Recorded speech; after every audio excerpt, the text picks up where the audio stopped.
आप सबको पता है फ़खर ज़मान और पाकिस्तान क्रिकेट बोर्ड के दरमियान एक लड़ाई सी जो कि बज़ाहिर ये लग रही थी कि लड़ाई चल रही है, अब वो लड़ाई है या नहीं है इसके ऊपर डिस्कशन करते हैं और काफ़ी अरसे से ये डिस्कशन चल रही है। जब ऑस्ट्रेलिया का जो है वो टूर स्टार्ट हुआ था फ़खर ज़मान आपको पता है, पहला नाम जो है one of the first name on the team sheet लेकिन उनको ड्रॉप कर दिया गया था। कभी अब चेयरमैन ने एक इंटरव्यू के अंदर कहा भी था कि वो जो उन्होंने ट्वीट की थी वो डिसिप्लिन का इश्यू भी है, उनकी फिटनेस का भी इश्यू है और अब फाइनली फ़खर ज़मान जो हैं वो सामने आ गए हैं। उन्होंने इंटरव्यू दिया है, एक डोमेस्टिक टूर्नामेंट हो रहा था, उसके अंदर उन्होंने अच्छी बारी खेली आज और अपनी टीम को जिताया भी। क्वालीफायर था आज का, तो उन्होंने उसके बाद एक इंटरव्यू दिया पाक टीवी के एक जर्नलिस्ट को, वो मैं सुन रहा था। उसके अंदर उन्होंने क्लैरिफाई किया है कि बाबर आज़म का वो जो ट्वीट वाला सिलसिला था, वो क्या था। अब आप लोगों ने डिसाइड करना है, मैं आपको डिटेल्स बताऊँगा, आप लोगों ने डिसाइड करना है कि क्या फ़खर ज़मान और पीसीबी में पैचअप हो रहा है या फिर कोई मसला था ही नहीं। मेरे हिसाब से तो मसला था, लेकिन मैं अभी डिटेल के अंदर हम डिस्कशन करते हैं। उसके अलावा यार इंडिया वर्सेस ऑस्ट्रेलिया चल रहा है, आपको पता है धुआंधार अभी तो पिच मतलब बॉक्सिंग डे टेस्ट मैच जो है वो ऑन द फील्ड शुरू नहीं हुआ, लेकिन ऑफ द फील्ड बहुत सी चीजें चल रही हैं। विराट कोहली वाला इंसिडेंट हो गया एयरपोर्ट के ऊपर, वो आपने देखा।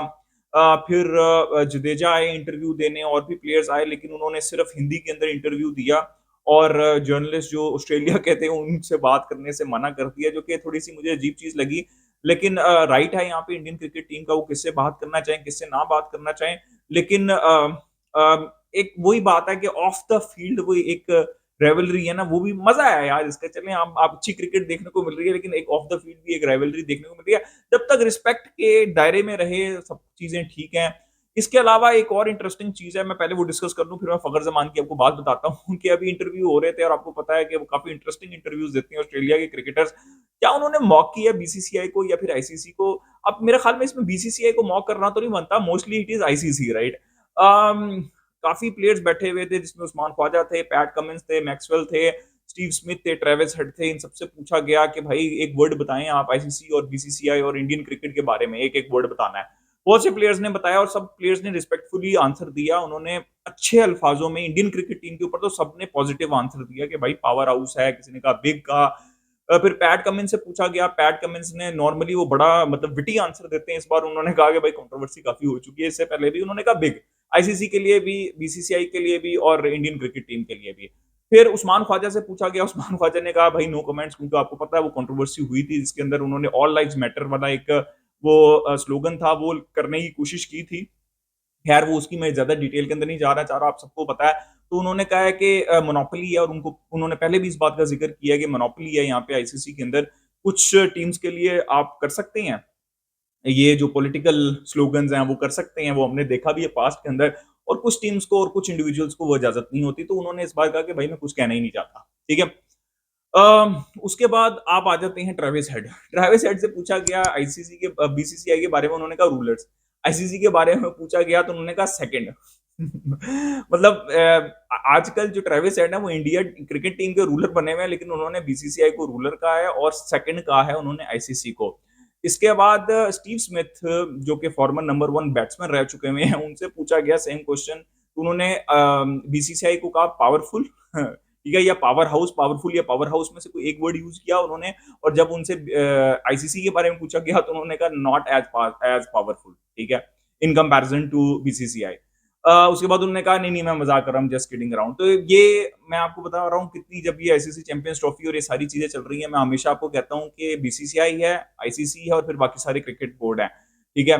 अभी ये बिग थ्री की टीम है ऑस्ट्रेलिया, ठीक है। मैं इन वैसे इनकी बातों से एग्री नहीं करता, अगर ये अभी रो रहे हैं, बाकी क्रिकेट बोर्ड तो रोए तो समझ भी लगती है, लेकिन अगर ये रो रहे हैं तो इनकी मुझे समझ नहीं लगती। तो फिर आपने बिग थ्री में सपोर्ट क्यों किया था, ठीक है, आप भी तो पावरफुल के साथ ही गए थे ना।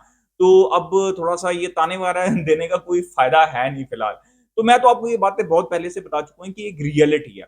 अच्छा, अब इसमें इंडियन क्रिकेट और इसमें मैं पाकिस्तान फैन्स को भी, इसलिए क्रिकेट फैन्स को हमेशा अपनी वीडियो के अंदर बताता हूँ कि भाई अगर आपने ये जो ऑस्ट्रेलियन क्रिकेटर्स बोल रहे हैं ना, पाकिस्तान बोलते हैं तो वो अलग बात है ना, मैं बोल दूँ अलग बात है। ये ऑस्ट्रेलियन क्रिकेटर्स बोल रहे हैं जो कि बिग थ्री का पार्ट है। खुद भी पावर हाउस हैं, ठीक है? कितने टूर्नामेंट जीते हैं, यहाँ पे सबसे ज़्यादा सक्सेसफुल टीम है क्रिकेट हिस्ट्री के अंदर ऑस्ट्रेलिया की टीम, और उनके प्लेयर जो हैं वो ये अभी बीजीटी चल रही है और वो ये बातें बोल रहे हैं। तो मैं ये पाकिस्तान क्रिकेट फैंस को कहना चाहता हूँ कि अगर ये तो हाइब्रिड मॉडल तो होना ही होना था, ये मैं पहले दिन से कह रहा हूँ। लेकिन अगर इसमें से अगर आपने ये पॉजिटिव निकाल लिया ना कि अपनी कोई बात मनवा ली है, वो छोटी से छोटी क्यों ना हो, आपने विमेन क्रिकेट वर्ल्ड कप ले लिया, आपने न्यूट्रल वेन्यूज के ऊपर अपने मैचेस रख दिए, तो ये जीत है, ठीक है? बिकॉज पावर हाउस है, पावरफुल है, रूलर्स हैं बीसीसीआई। देखिए, ये इंडियन क्रिकेट फैंस को बात जब उन्होंने सुनी होगी तो उनको होगा यार देखो हम कितने तगड़े हैं, बिल्कुल तगड़े हैं, और ये मैं भी बोलता रहा हूँ बहुत दफा। लेकिन अगर आप ब्रॉडर पर्सपेक्टिव से देखें ना, अगर आपने क्रिकेट को एक एक ग्लोबल स्पोर्ट बनाना है, जैसे हम ओलंपिक्स में बात करते हैं, तो भाई आईसीसी अगर जब तक स्ट्रांग नहीं होगा, जब तक एक कंट्री का कंट्रोल रहेगा, तब तक आप ये ग्लोबल को भूल जाएं, ठीक है? ग्लोबल को भूल जाएं, बाकी क्रिकेट बोर्ड्स की ग्रोथ को भूल जाएं, ये ठीक है? अगर आप न्यूट्रल पर्सपेक्टिव से अगर आप सोच रहे हैं, क्योंकि फीफा देखें थोड़ा बहुत इन्फ्लुएंस होता है, फीफा को भी पता है कि कहाँ से रेवेन्यू ज्यादा आता है, लेकिन कहीं ना कहीं आपको एक ड्रॉ करनी पड़ेगी लाइन।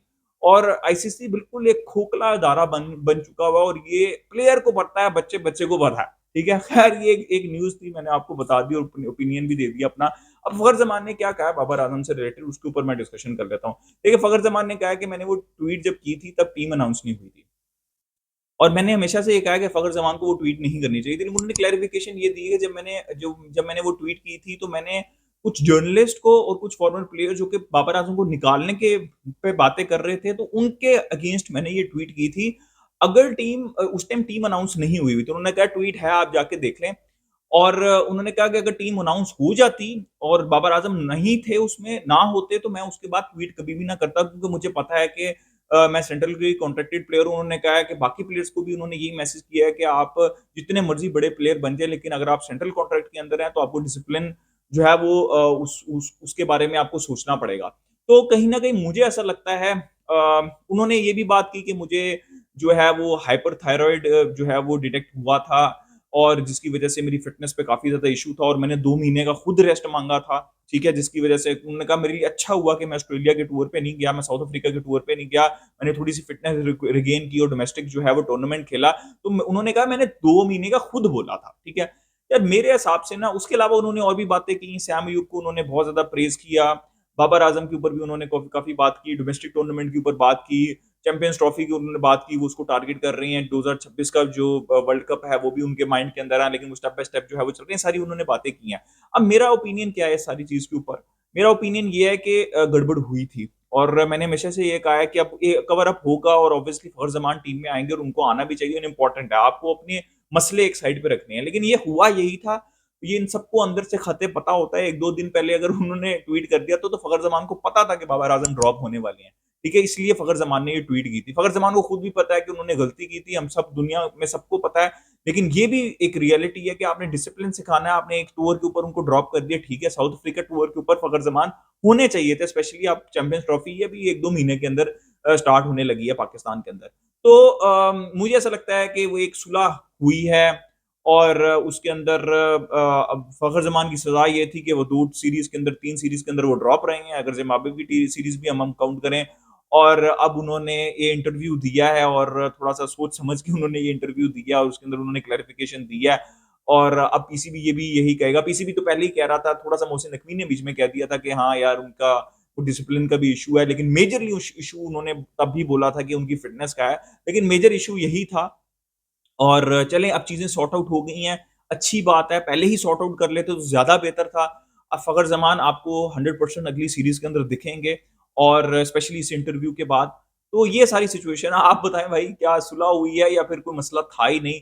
और बीजीटी के बारे में भी बताएँ कि क्या ऑस्ट्रेलिया के प्लेयर्स सही कह रही हैं? क्या बीसीसीआई का कंट्रोल है over ICC? Do let me know in the comment section. मिलते हैं नेक्स्ट वीडियो के अंदर, टेक केयर।